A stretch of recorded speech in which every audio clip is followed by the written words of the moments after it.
6 દિવસથી જે બાવળાની જે પરિસ્થિતિ છે અને જે સ્લમ વિસ્તારો છે, જે મધ્યમ વર્ગના જે વિસ્તારો છે, એ વિસ્તારોની અંદર પાણી આજ પણ એવું ને એવું છે.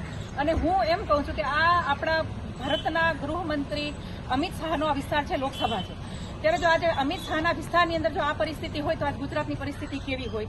તો આજે જ્યારે અમારા બાવળા શહેરના પ્રમુખ છે, જે સંદીપભાઈ રબારી છે, એને આ જે મુદ્દો છે એ ઉજાગર કર્યો હતો અને લોકોની પાસે ગયા હતા, લોકોની મદદ કરી હતી. અને એ જે ન્યૂઝમાં જ્યાં સુધી આ સંદીપભાઈ ન આવ્યા ન્યૂઝમાં, ત્યાં સુધી કોઈને ખબર નહોતી કે બાવળાની પરિસ્થિતિ શું છે. આજે સંદીપભાઈએ જ્યારે બાવળાની પરિસ્થિતિને ઉજાગર કરી નેશનલ ન્યૂઝ સુધી પહોંચાડી છે, ત્યારે આ ભાજપના કહેવાતા લોકો અને કોંગ્રેસના કહેવાતા લોકો કે જેની આજે તમે જુઓ કે સરકાર કોની છે, તો ભાજપની સરકાર છે. અત્યારે નગરપાલિકા છે એ ભાજપની છે, એમની સાથે વિપક્ષ બેઠો છે એ કોંગ્રેસ બેઠો છે. પણ એમના બેમાંથી કોઈના પેટમાં પાણી નથી હલતું કે આજે પરિસ્થિતિ, પ્રજાની પરિસ્થિતિ કેવી છે. ત્યારે સંદીપભાઈએ જ્યારે આ વસ્તુને ઉજાગર કરી, આ જે સમસ્યાને ઉજાગર કરી, ત્યારે ભાજપના કહેવાતા લોકો, એના કાર્યકર્તાઓએ અમારા સંદીપભાઈને ધમકી આપી છે કે તું આ બધું બંધ કરી દે.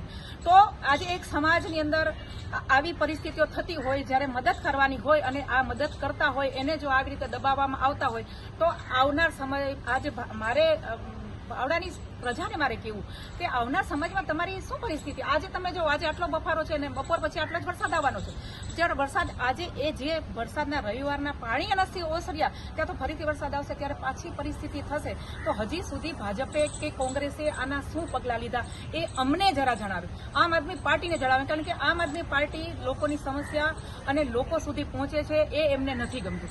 કારણ કે એટલા માટે નથી ગમતું કારણ કે એમના જે ભ્રષ્ટાચારો છે, એના જે ખરાબ કામો છે. આજે 6 મહિના થઈ ગયા, ભાજપની બોડી બેસી ગઈ છે. તો 6 મહિના અંદર એને જ્યારે ચૂંટણી લડતા હતા ત્યારે એને મેનિફેસ્ટો તો બહાર પાડ્યો હતો ને કે ભાઈ અમે બાવળા માટે આવું કામ કરીશું. તો આજે એને 6 મહિનામાં બાવળાને કામ શું કરી નાખ્યું છે? અમે જો તમે વરસાદનું, તમને ખબર જ હતી કે વરસાદ આવવાનો છે, તો વરસાદ આવે એ પહેલા એમનું કામ હોય છે કે વરસાદ આવે, પાણીને કઈ બાજુ ડાયવર્ટ કરવું, રસ્તાઓને કેવી રીતે બનાવવા, આ બધું એ લોકોનું કામ હોય છે. પરંતુ એને કંઈ જ કામ નથી કર્યું. અને જ્યારે આ વસ્તુ થઈ ત્યારે ભૂપેન્દ્ર પટેલે અહીંના જે ચીફ ઓફિસર હતા એમને બોલાવી લીધા અને એને જો તમે સમજો કે એને જો એ સસ્પેન્ડ કરે તો પણ એનું નામ કપાય, એને અહીંથી બદલી કરે તો પણ ના કપાય. તો એના ઉપર એને બીજા 2 ચીફ ઓફિસરો રાખીને અત્યારે આજે કામ કરાવે છે. છતાં પણ ગોકળ ગાયની જેમ અત્યારે આ બાવળાનું કામ ચાલી રહ્યું છે. બેન, મુખ્ય વાત એ છે કે જે ધમકી આપવામાં આવી, કોના દ્વારા આપવામાં આવી, જેનું નામ શું છે તે જણાવો. ભાઈ, નામની અંદર તો